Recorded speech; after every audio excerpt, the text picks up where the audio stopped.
U.S. Muslim rights group calls on Biden to suspend use of terror watch lists. U.S. shuts down major global ransomware group Hive. NYC Mayor Eric Adams joins Hakki Adeniz in delivering food to homeless. Killings of journalists rose sharply in 2022, says journalist rights group. Surveillance concerns as India issues new digital IDs in Kashmir.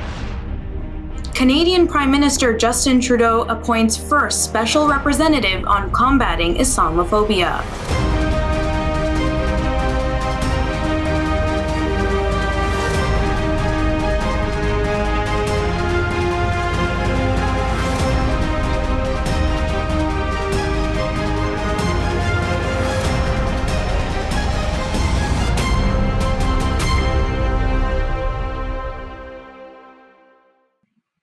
From Toronto studios, this is the Muslim News on Muslim Network TV. Assalamu alaikum, I'm Saamiyah Syed.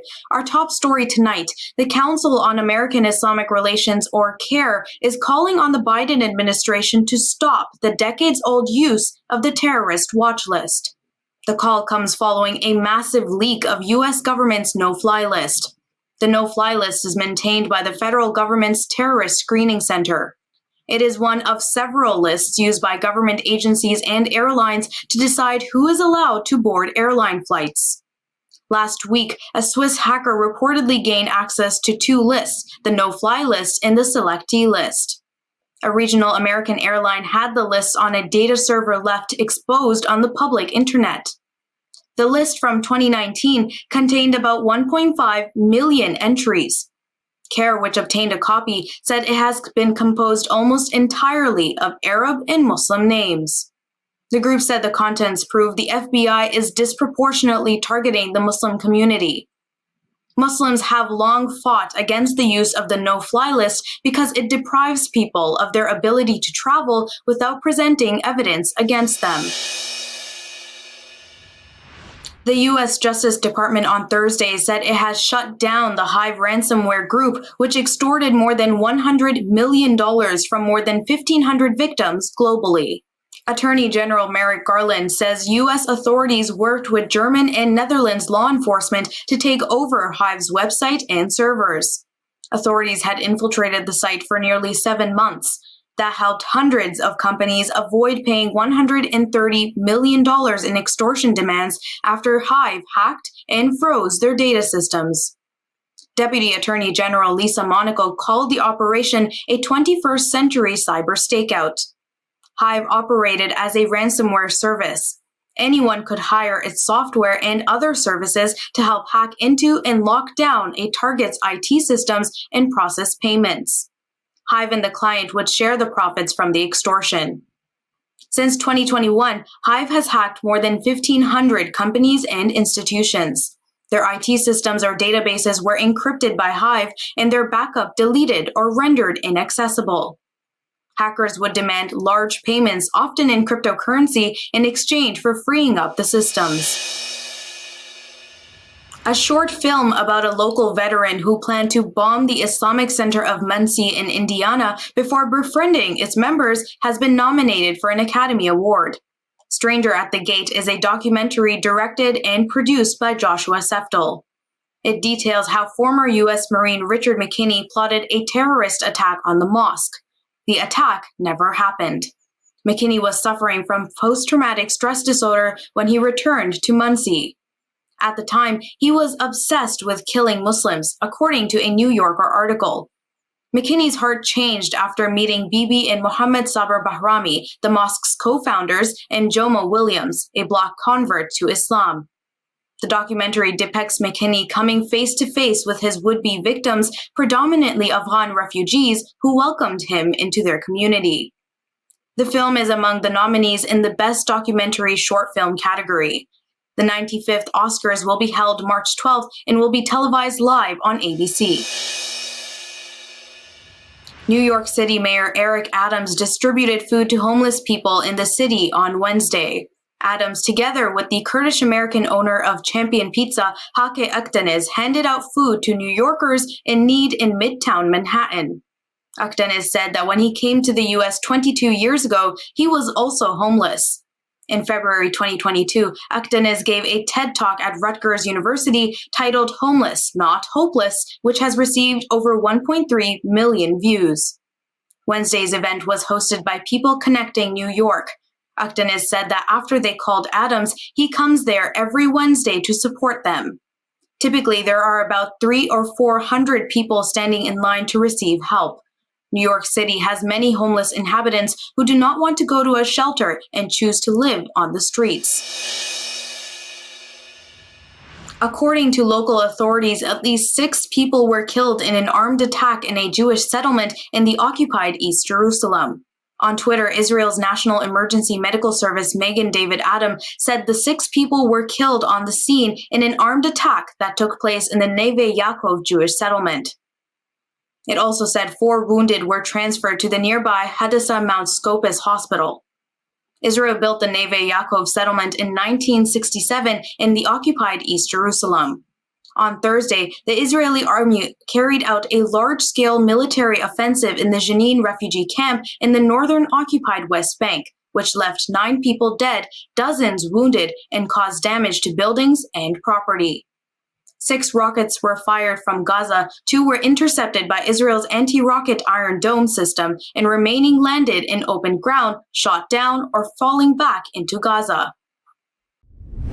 A story on how the killings of journalists rose sharply in 2022 comes with details after the break, so stay tuned and we will be right back.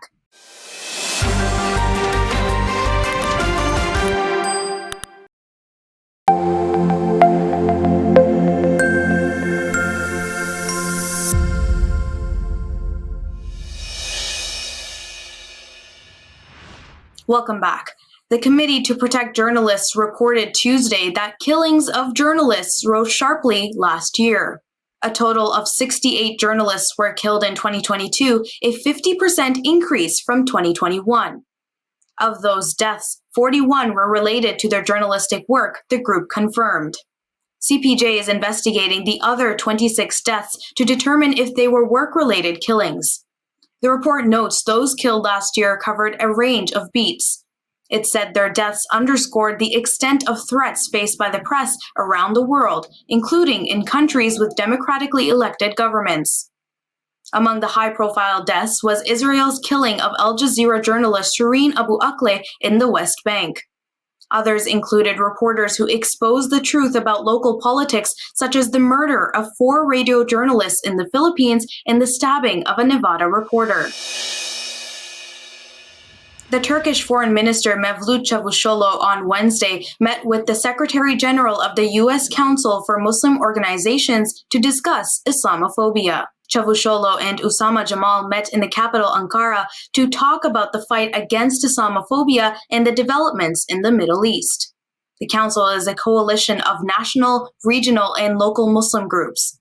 Founded in 2014, the council aims to open effective communication and coordination between all American Muslim organizations. An international human rights group and 16 people have filed a joint criminal complaint against senior Burmese military generals in Germany. It accuses Burma's generals and others of genocide and war crimes, particularly against Rohingya Muslims. The complaint was filed with the Federal Public Prosecutor General of Germany under the principle of universal jurisdiction, according to the organization Fortify Rights. The group is an international human rights defender. The 215-page complaint and more than 1,000 pages of annexes provides evidence to help investigate and prosecute those responsible for the Rohingya genocide. It documents crimes related to the Burma's military's junta's coup on February 1, 2021, according to the group. The complaint also addresses the persecution of other ethnic groups, including the Arakanese, Chin, Karen, Karenni, Burman, and Mon, the rights group said. In related news, the U.S. aid agency USAID will provide $75 million more in humanitarian aid to persecuted Rohingya refugees in Bangladesh and the host community. The U.S. Embassy in the Bangladeshi capital Dhaka announced the funding on Thursday. It will help the refugees in Bangladesh's host community meet their ongoing needs, which have worsened with increasing costs of food and fuel, the embassy said. The embassy said it will provide critical and life-saving assistance to nearly 600,000 people.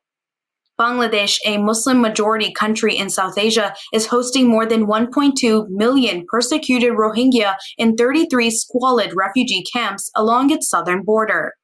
A majority of them fled a Burmese military genocide in the country's Rakhine state in August 2017. An Uyghur man working as an engineer in the U.S. is asking Chinese authorities to release his 19-year-old sister. Kosar Wyatt made the appeal in a short video on his Twitter account on January 22nd.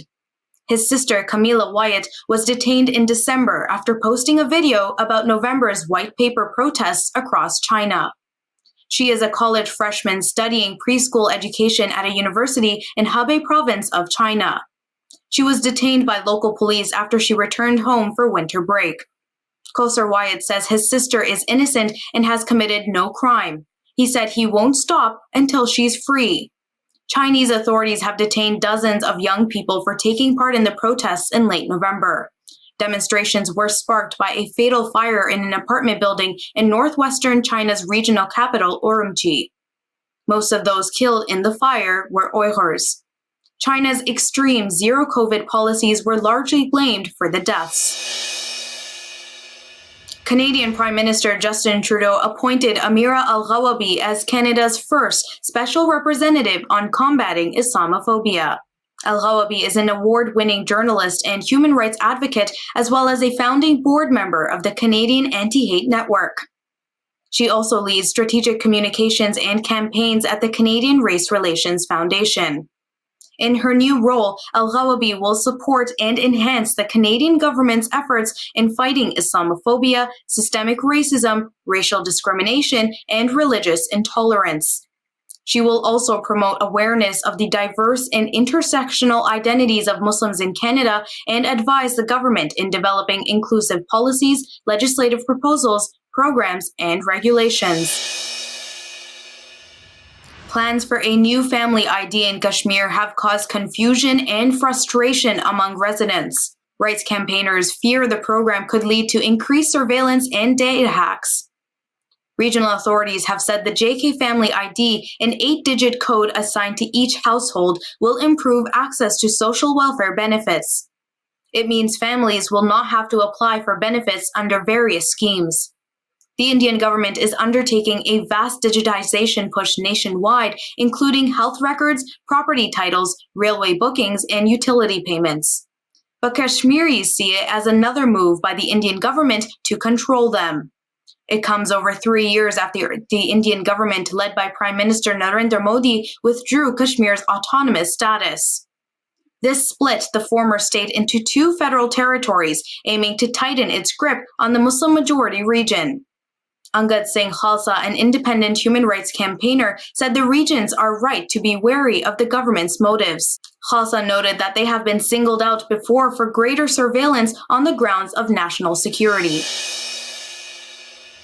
Coming up after the break is our in-depth analysis segment, so stay tuned and we will be right back.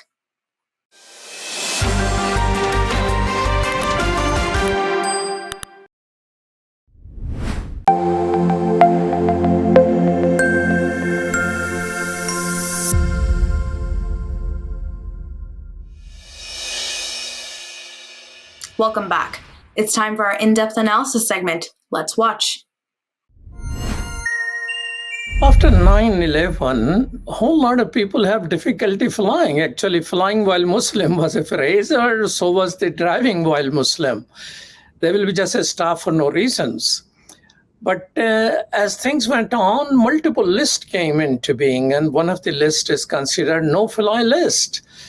And nobody knew how to deal with that. And so there were many people who were subjected to that. Some people got off the list. Some people still are there. So 3 Muslim Americans, they decided to file a lawsuit. And one of those people are with us, and case went all the way to the United States Supreme Court. And Justice Department says, well, the Circuit Court 2, which has allowed this individual to file a lawsuit on FBI individuals, cannot be done. But Supreme Court unanimously favored the no. Yes, they can file a lawsuit against FBI individuals. And one of that person is with us, Navid Shinwari. Assalamu alaikum. Alaykum salam wa rahmatullah. Welcome to Muslim Network. Navid Shinwari is one of the person who, along with two other American Muslim, filed this lawsuit. So now that you can fly, and Supreme Court says you can collect some money against the discrimination which you faced, are you happy with this? Bismillah wa salatu wa salam ala rasulillah. Thank you, first of all, for having me on the show. Definitely, when Supreme Court, we won that case at Supreme Court unanimously, it was a relief because, you know, these programs, especially the no-fly list and all these other lists, they affect a lot of Muslims around the country. And so it was definitely joyful to us that finally we're getting somewhere with this case. And tell us how the whole thing is started. So you were in the coming with your mom to United States. When in Dubai, you were changing a flight. Instead of change of flight, you were taken for interrogation. Tell us a little bit about it. Well, this all started around 2011. And so I went to Hajj with my mom. And after that, we went to Afghanistan, where I got married that year too. So that was the end of 2011, beginning of 2012. While coming back in January of 2012, we were not allowed to board the flight to the United States. And obviously I had to stay several days in Dubai because they would not allow me to come back to the country.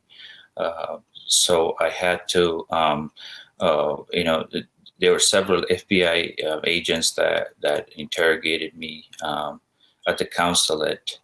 And they, you know, I never understood what they meant. The more you help us, the more we're able to let you go. And so there was a lot of uncertainties, and they were outright like accusing me of certain things that I did not do. So when I came back, finally, we were allowed after 3, 4, 5 days to the United States. Then, you know, other FBI agents obviously were waiting at the airport for me. And then several of them visited my house. They visited my friends, family, and everyone. So it was, I believe, it was the March or April of 2012 that I was placed on a no-fly list.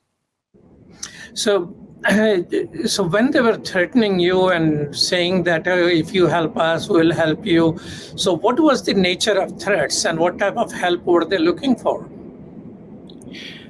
Well, obviously, especially when I was placed on a no-fly list, at that time I did not have a job. And so I would be a contractor. I would go around usually to East Coast from Nebraska, because that's where we grew up in Connecticut, and then we moved to Nebraska. So I would go to Connecticut or other states as a contractor to work in manufacturing or production. So they would come to me, and obviously I was in a very vulnerable position at this time. I'm not able to work. I am being, followed, and my rights have been violated. I've been interrogated several times. So they would say that, you help us, we help you. We know you don't have money right now. We know you don't have a job right now. So one side, they'll play a good cop and bad cop with me. And that's how we know what they exactly meant by it. Navid Shinwari, let me ask you a little difficult question. In Chicago, when they were saying, people need to help us and all that, and who are the extremists, and I asked chief of police in Chicago, tell me what will tell us somebody is extremist. They gave me a list in which if somebody has just started a beard. Was that a case for you, or those type of things? So, is it an issue of profiling along with asking them to become agent for informer for FBI? Oh well, my whole thing. At that time, I didn't even have a beard, so that's one thing that I did not. It was not the profiling based on. I did not fit into that list. But obviously, they do look for trends. And as far as, we have done a lot of research, and recently we know that they look into, how do they define a moderate Muslim as compared to a conservative or a extremist or a fundamentalist.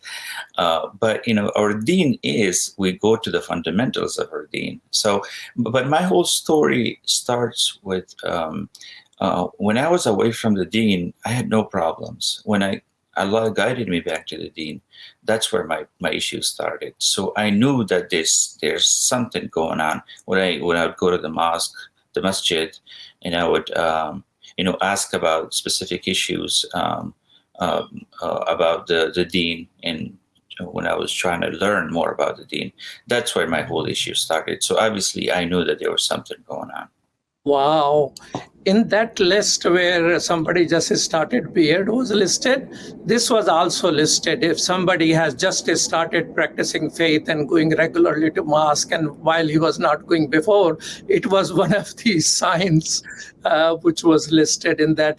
Tell me, you were young when you came here, about 14-year-old, and you were not practicing your faith. And at that time, you're saying you did not face any problems, but when you started practicing your faith, that's where you started problem. When was it when you realized there's a discrimination against you, not the no-fly list, but other type of societal discrimination? When did you start noticing that? Well, obviously, I think 9/11 had a lot to do with it. And that was I was 18, I believe, at that time. After 9/11, we certainly, all of us Muslims, I was in high school at that time in Connecticut, in East Coast, which is right next to New York. We always, felt the discrimination.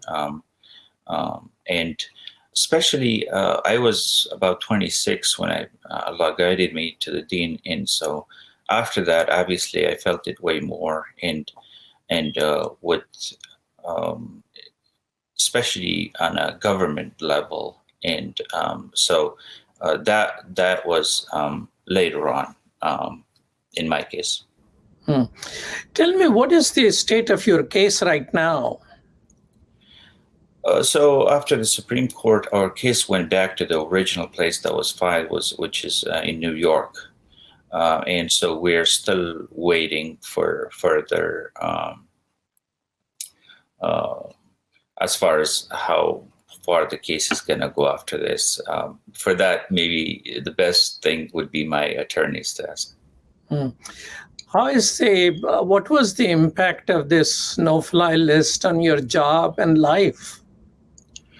Well, brother, it had a profound effect on me.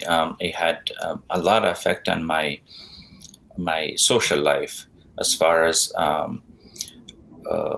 communicating with other people or commingling with other people and so forth. Because you are always on an alert. You kind of don't trust people that, this person might be someone that might set you up or something like that, or psychologically, you become more paranoid, because there's always, you feel like people are watching you. They're coming to your house. They're watching everything that you do. So you get, socially and psychologically, you could probably lead to a severe depression for you too. And financially, to this day, I'm dealing with repercussions of what happened to me. Tens of thousands of dollars of credit card debts and everything, because at times I have to still live, but I wouldn't be able to go and find a job, so I stay home. So I have to spend my money through credit cards and different things in order to pay for the bills and live my life. So in each and every way, it affected me profoundly, and I believe that this is very common in the Muslim community. Do you know other Muslims wherever you have lived who face this similar problem but chose not to file a lawsuit? After filing for this, after I was part of this case, yes, I actually came and talked to quite a few Muslim brothers and sisters, not just in Nebraska, but across the country, who were afraid of speaking out because of the repercussions of course, of standing against the federal government in the intelligentsia, especially. But Alhamdulillah, I was never afraid of that. What my aim was that if I went through what they made me go through, and Alhamdulillah, it made me a better Muslim. But I will not allow other Muslims to go through something like that. So if I can raise awareness regarding it, inshallah, I will always do it, and I will always go to interviews. That's what I used to tell my attorneys. What was the reaction of other Muslims when they found out that you have filed a lawsuit? Were they telling you, hey, why are you doing it? Stop it, it's going to hurt you more? Or were they encouraging? There were definitely some brothers and sisters that were very supportive. And there were some that said that, maybe you should stay away from this. Even within my family, there were certain people that were against this because of the repercussions that possibly I could face or my family could face. But Alhamdulillah, that was not a question in my head. I was going ahead with this, and Alhamdulillah, I had a very good team of attorneys. So this was something that I thought that was going to help the Muslim community, inshallah. So you have two other people who are in part of your lawsuit. Are you in touch with them also? Once in a while, I've been in touch with them, yes, and I've seen them at certain occasions in New York. So you say that the impact of all this turmoil was that you feel you have become a better Muslim. Let me ask you this. Have you increased in your trust in American system also, that if you can take a stand, the whole Supreme Court going to side with you? Well, definitely. As I said, this is a positive moment. And so at certain times, you definitely lose hope because these agencies and the federal government has a lot of power. And so when you're going nowhere with this and taking years and years, and especially there's brothers that I still know they're in no-fly list for 8-9 years, you definitely don't have the trust in the courts or the system. But after such a step, it kind of makes you realize that maybe there's a hope. And so that's why I believe that this was a positive step. And definitely this was something that could be, inshallah, useful to Muslims in the future. Well, thank you so much, Navid Shinwari, for sparing your time to talk with us. And we hope that you are successful in the rest of the case. Thank you very much. And my message, just a message to brothers and sisters everywhere, would be to, inshallah, stand up for the haqq and always try your hard and ask Allah subhanahu wa ta'ala to support you in whatever you do, and He will, inshallah. Thank you so much. That's all from our Toronto studios tonight. Thank you for tuning in. You can find previous episodes and more on our YouTube or Facebook. For more content, keep watching Muslim Network TV or visit muslimnetwork.tv. Assalamu alaikum and good night.